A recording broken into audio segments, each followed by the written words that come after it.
گردشی قرضہ بہت بڑھ گیا، انرجی سیکٹر ریفارمز کی سخت ضرورت ہے. ایک کیئر ٹیکر گورنمنٹ نے بھی پلان دیا تھا جس کو غالباً شوٹ ڈاؤن کر دیا ہے جو گلوبل لینڈنگ ایجنسیز ہیں. یہ درست ہے؟ اور اس میں کیا آپ کو کمی نظر آئی کہ اگر واقعی ایسا ہوا ہے تو؟ دیکھیں ہوا یہ ہے کہ حکومت نے یقیناً یہ کہا ہے اس وقت کی جو کیئر ٹیکر حکومت ہے، اور میں سمجھتا ہوں کہ انہوں نے کچھ بہتر کام بھی کیا ہے. انہوں نے یہ کہا ہے کہ دیکھیں ہم ٹیرفز بڑھانا چاہتے ہیں، اور آلریڈی آپ نے دیکھا کل کے نیپرا نے ڈیسیشنز کچھ لینا شروع کر دیے ہیں. مگر ان ایک چیز کے بارے میں مسئلہ کھڑا ہو گیا. دیکھیے ہم نے ہمارے ایکسپورٹرز کو ایک وقت ایسا تھا کہ ہم ان کو ایک ٹیرف میں ڈسکاؤنٹ دیا کرتے تھے تاکہ ان کے کمپیٹیٹیونیس قائم رہے.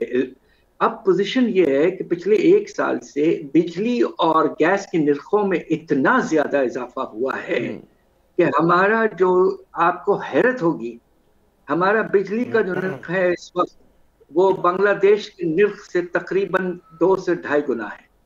ہماری کمپیٹیٹیونیس ایک لحاظ سے بہت بری طرح سے متاثر ہوئی ہے، اور ایک طرف یہ ہوا ہے کاسٹ پش، اور دوسری طرف کرنسی سڈنلی سٹیبل ہو گئی ہے، تو ہمارے ایکسپورٹرز دونوں طرف سے پس گئے ہیں. تو اس لیے ہماری کیئر ٹیکر حکومت نے شاید یہ سجیسٹ کیا تھا کہ ٹیرفز کو چینج کریں اور کچھ ایکسپورٹرز کو انسینٹو دیں. اس پہ شاید آئی ایم ایف کی اگریمنٹ ابھی تک نہیں ملی ہے کہ وہ چاہ رہے تھے کہ انڈسٹری کے لیے ذرا سی قیمتیں 9 سینٹ کے قریب مطلب کم ہو جائیں، اور جو ہے جو زیادہ بوجھ ڈالا جائے وہ گھریلو صارفین پہ ڈالا جائے. لیکن جو دلچسپ بات ہے کہ جو انرجی سیکٹر ریفارمز کی ضرورت ہے، یہ ہماری کیئر ٹیکر گورنمنٹ نے تو پھر بھی سخت فیصلے کی اور بیلٹ ٹائٹننگ کر لی. ایک سیاسی حکومت کے لیے مشکل فیصلے کرنا بڑا مشکل ہوتا ہے، اور اس میں ہم نے دیکھا ہے کہ جب پہلے بھی ڈار صاحب رہے تو وہ بعض انہوں نے ایسے فیصلے کیے کہ جو ریفارم کا پروسیس تھا وہ ڈی ریل ہو گیا. کتنا خدشہ ہے اس بات کا کہ سیاسی حکومت فیصلے نہیں کر سکے گی؟ اور اسی کے ساتھ بعض لوگوں کی رائے یہ کہ جی کچھ منسٹریز، فائنانس منسٹری ہو چاہے انرجی کی منسٹری ہو، کامرس ہو، پرائیویٹائزیشن، اس میں ٹیکنوکریٹس چلا رہے ہوں رادر دین پولیٹیشین، کہ جو مطلب ہے کہ اس طرح کے فیصلے کرنے سے کتراتے ہیں. جی بات دراصل یہ ہے کہ یقیناً جو آپ نے دیکھا 2022 میں جو کچھ ہوا، اور اس کی وجہ سے آئی ایم ایف کا پروگرام بھی سسپینڈ ہوا، اور آخری دنوں میں جا کر جون کے مہینے میں حکومت کو کسی نہ کسی طریقے سے اسٹینڈ بائی فیسلٹی حاصل کرنا پڑا، جس سے آپ کے جو خطرہ تھا دیوالیے کا وہ ٹل گیا کچھ حد تک. ابھی بھی آپ یہ دیکھیے کہ ریزروز آپ کے صرف $8 ارب ہیں، اور مارجن بہت کم ہے. جس طرح میں نے کچھ دیر پہلے کہا تھا کہ پرائیویٹ لینڈرز تو آپ کو پیسہ دینے کے لیے بالکل تیار نہیں. اور ہوا یہ کہ پہلے 6 مہینے اس سال کے زیادہ پیسہ ملٹی لیٹرل ایجنسی سے آیا ہے، بائی لیٹرلز بھی ہٹ گئے ہیں، چائنا بھی آپ کو پیسہ نہیں دے رہا. نتیجہ یہ ہے کہ آپ کے پاس جو ریکوائرمنٹ 22 سے 25 ارب ڈالر کی سالانہ ہے، اس کو پورا کرنے کے لیے بہت مشکلات ہوں گے.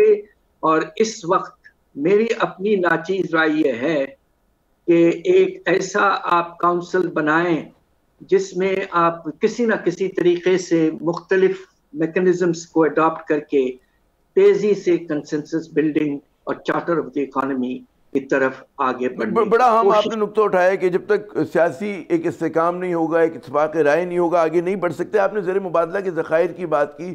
یقیناً کہ روپیہ فی الوقت جو ہے ایک مستحکم ہے ہمارا روپیہ، لیکن خدشہ ایسی بات کا کہ جی ایک مرتبہ پھر دباؤ کا شکار ہو سکتا ہے کہ اگر زر مبادلہ کے ذخائر لڑکھڑا گئے، کوئی اتنا ہمارے پر ڈیپ نہیں. کیا مستقبل دیکھ رہے ہیں آپ ان حالات میں جو بالکل آپ ٹھیک کہہ رہے ہیں. دیکھیے ہمیں اس بات کی پریشانی ہے کہ ریزروز جو ہیں آپ کے وہ آپ مختلف ذریعے جو ہیں، زیادہ تر اس وقت پاکستان کو ملٹی لیٹرل سے پیسے ملے ہیں، اور جولائی کے مہینے میں جب نیا پروگرام شروع ہوا تو کچھ بائی لیٹرلز میں جس میں سعودی عربیہ اور یو اے ای نے پیسے دیے.